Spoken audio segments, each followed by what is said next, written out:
Section 9.3 deals with geometric sequences in series, and so I'll have three problems to look at to help you out with the homework today if you need it.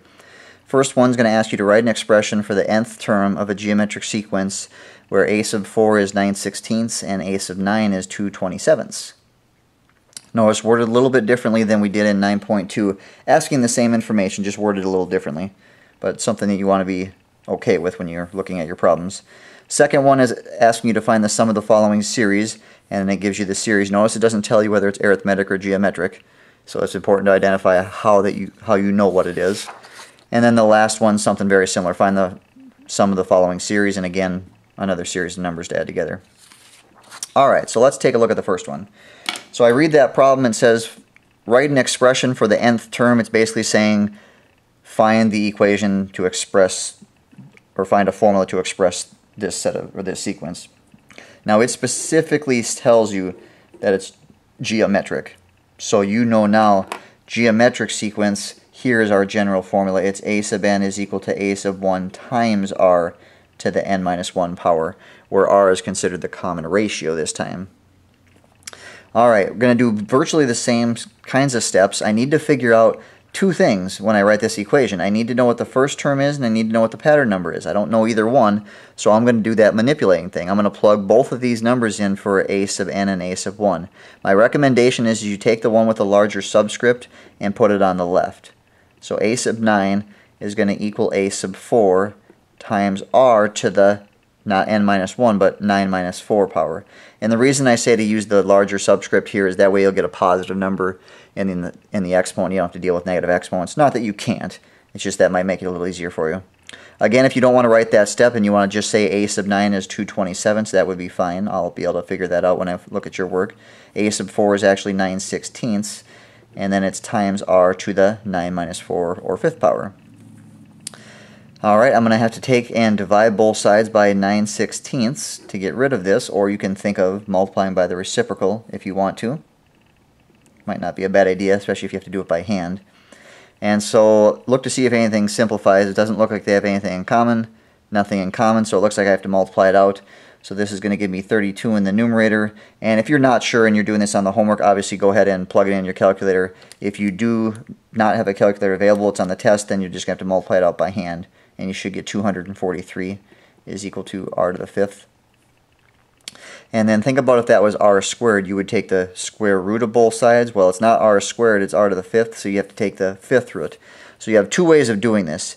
You can either type this into your calculator, sorry, not r, but you can type in 32 divided by 243, and you can take that to the 1/5 power, or you can actually type in the 5th root of 32 over 243, and I'll show you how to do that. Alright, so let's take a look at the first one. If you take a look at that first one, it's 32 divided by 243. Go ahead and hit enter if you want to.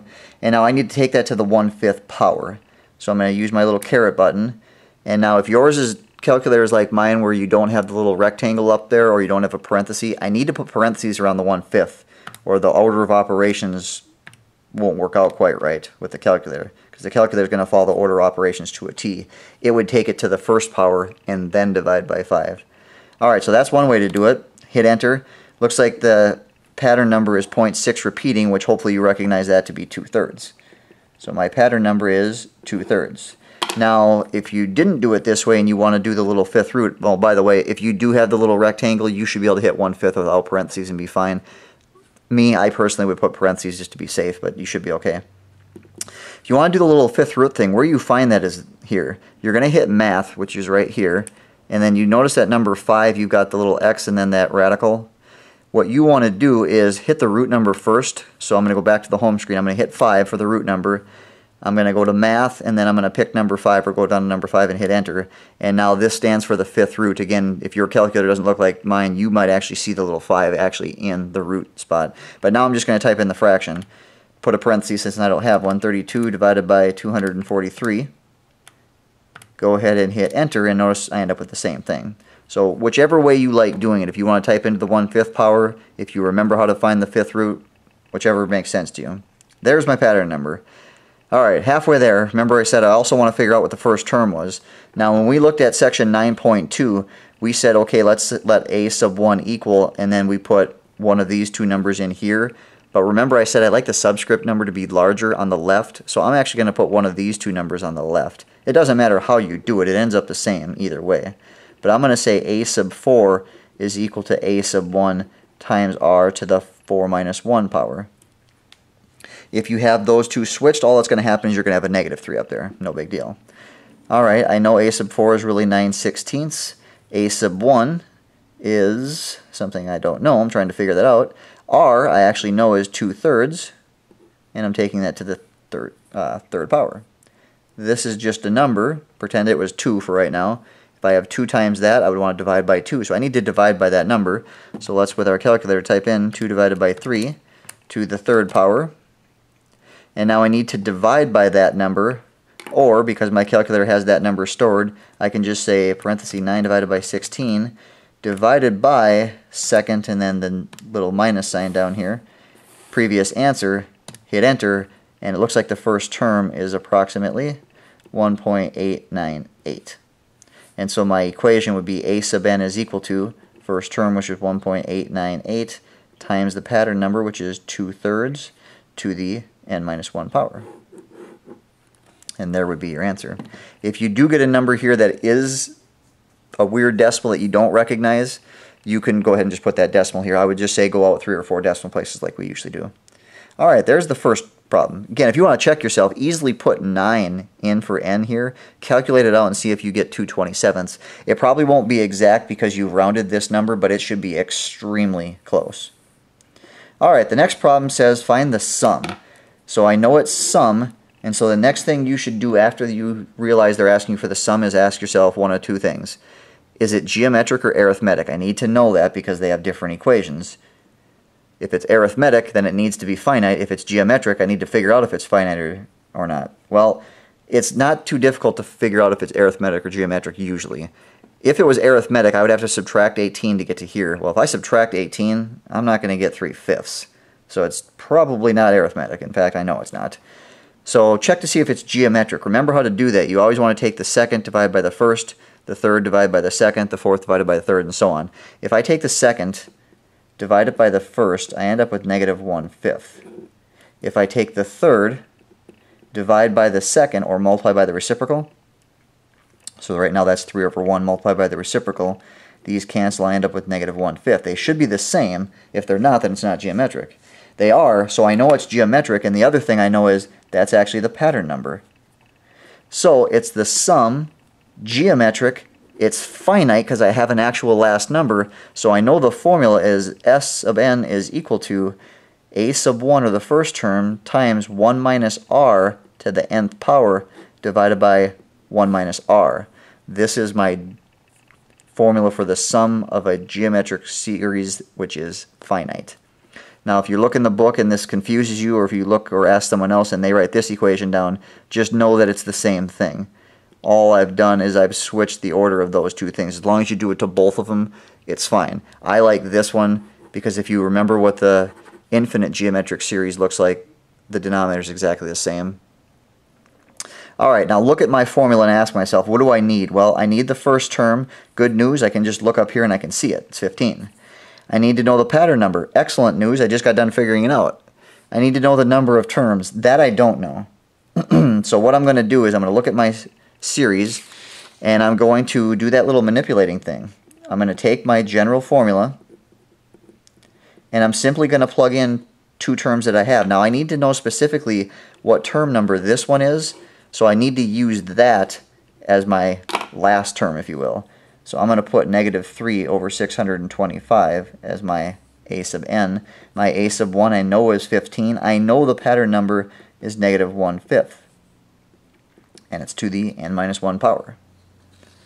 So, you need to start out by dividing both sides by 15. So I'll go ahead and do that. And I'm going to pull out the calculator here for this one. So I've got negative 3 divided by 625. Whoops. 3 divided by 625. Divided by 15. And yes, this is supposed to be a negative number. Remember what the e to the negative 4 is saying. Remember how scientific notation works. They want you to move because it's negative 4 decimal places to the left. So this should be negative 0.123 zeros and then 3, 2. Alright, is equal to negative 1/5 to the n minus 1 power. Now, I'm supposed to take I'm going to eventually take the natural log of both sides because I've got the n in the exponent. So I'm going to take the natural log of both sides. The problem that I have with this particular problem is that this is negative, and I can't take a natural log or the log of a negative number. Now that's happening because these signs alternate. If those signs were all positive, all this information would be the same, other than this would be a positive number. So really all I need to do to kind of fix this problem is, and I don't normally want to do this, but ignore these negatives. And then everything will work out fine. So I'm really looking at the natural log of 0.00032 is equal to the natural log of 1/5, and then bringing the n minus 1 in front. And I should have put that in front. Parenthesis n minus 1 times the natural log of 1/5. So again, kind of talking you through what exactly I did, because this is something you can't just do whenever you feel like it. By me getting rid of these two negatives, what I'm basically saying is that all these numbers were positive. And notice that it doesn't matter whether they alternate or whether they're all positive. I'm still going to have the same number of terms. That's why I'm allowed to do that. Alright, so this is just a number. It's multiplied by n minus 1, so I'm going to divide by the natural log of 1/5 on both sides. And that is going to tell me that n minus 1, here, let me just do it right here. That's going to tell me that n minus 1 is equal to whatever this is. And don't forget this is n minus 1. Common mistake is just to say that it's n and you forget that minus 1 part. Alright, so typing this in, now since this number is already stored on my calculator, if it were negative I couldn't do this because I'd have to change it so you could multiply by negative 1. But I'm just going to hit natural log of second previous answer, hit enter, there's my numerator, divide it by the natural log of 1/5. Hit enter, and I get 5. Well, of course I'm going to add 1 to both sides, and I know that I have n equaling 6. And so think about, why did I want that number? Well, I was trying to figure out the number of terms. I now have enough information to find the sum of all of these terms. I can say the sum, if it happens to be the first 6 terms, is equal to the first term, which was 15, and I saw that in the sequence, or the series when I looked at it, times a sub 1, which is 1, minus the pattern number is negative 1/5 to the nth power, which is 6. Now be very careful. Order of operations, you have to make sure that you're careful with them. You're supposed to take this number to the 6th power, which is going to make this number positive. So it's really 1 minus a positive number. Instinct kind of wants to kick in when you see two negatives together like that and want to switch those to positive, but because I have to do this one first, that's actually not going to be right. So be very careful with little things like that. Divided by 1 minus r. Now because there's no exponent, or it's just an implied 1, yes, there I can go ahead and switch those and make that a positive. If this was an odd exponent, it would be negative, and then eventually it would work out to be addition, but either way, just be careful when you're doing that. Alright, so I'm going to type this in my calculator and I'll show you what work I would like to see. I basically just want you to type that in. Now be careful. I like doing one step at a time. I'm going to type in negative 1/5 and then take that to the 6th power. I don't know why I hit enter, but whatever. Take that to the 6th power. Don't necessarily need to write that decimal down. It's 1 minus that. So because I know how to do this, I'm just going to say 1 minus second, the negative symbol, and there's the number inside parentheses. It's 0.999936 divided by 1 plus 1/5, in other words 6/5. And if you have all that written out, you can now go ahead and just tell me what the sum is. So the sum is going to be approximately, I've already got that number stored in my calculator, so just multiply it by 15 and now divide by, make sure you have parentheses around 6/5. And it looks like I'm going to have approximately 12.4992. And that would be my sum. Alright, and of course if you want to look at it and say, does that make sense? Probably makes sense. 15 minus 3 is going to give me 12. And then 3/5 plus, I'd have to calculate them all out, but these numbers are getting really, really small, so it's not going to change from 12 much. So yeah, that probably makes sense. Alright, let's go ahead and do the last problem. It's again asking me to find the sum of the following series, so I need to identify, is it arithmetic or geometric? Again, for the most part, pretty easy to see if it's arithmetic. If you couldn't see it from here to here, get a common denominator. That might help you see whether the numerators are changing. Or think about, how did I get from here to here? I'd have to add 11. Well, I didn't just add 11 to get from here to here, so I know something is not working right. Plus, I noticed the signs are alternating. That usually means that it can't be arithmetic. So I know it's geometric, and I recognize here that it's infinite. So now the equation I want to use for sum of an infinite geometric series is first term divided by 1 minus the pattern number. So what do I need here? I only need the first term, which I can see, and the pattern number, which I can figure out by taking second divided by the first, third divided by the second, and so on. So let's go ahead and do that. If I take the second term, 25/6, divided by the first term, I'm going to multiply by the reciprocal, 36 over 125, and this is negative. That should equal the same thing if I take the third term, which is -5, multiplied by the reciprocal of the second term, so 6/25. And that should also equal what I get when I take the fourth term of 6 divided by the third term of -5. That one's already simplified, so now I know what I'm supposed to be getting. And if I do my little simplifying before I multiply, that will go in there 5 times. It looks like it will give me -6/5. This one, 6 will go into 36, 6 times 25 into 125, 5 times, it will give me -6/5. So there's my pattern number. So I've got the pattern number, I've got the first term. And a common mistake would be to say, okay, let's just go plug my numbers in. You would think, well, what's wrong with doing that? That's what I'm supposed to do. Here's my first number, -125/36, divide by 1 minus a -6/5, so plus 6/5. And the reason I say you need to be careful is because if you remember the second part of this formula, you can use this formula as long as the absolute value of r, the pattern number, is less than 1. Ours isn't, which means the answer for this is no sum. It's not going to approach a specific sum, one specific number. It's just going to continue to get larger or smaller forever and ever and ever.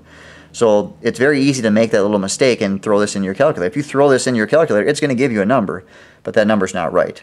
So little detail. Not a major mistake if you miss this, but it's a bigger mistake on this particular problem. All right, that is 9.3. Let me know if you need help.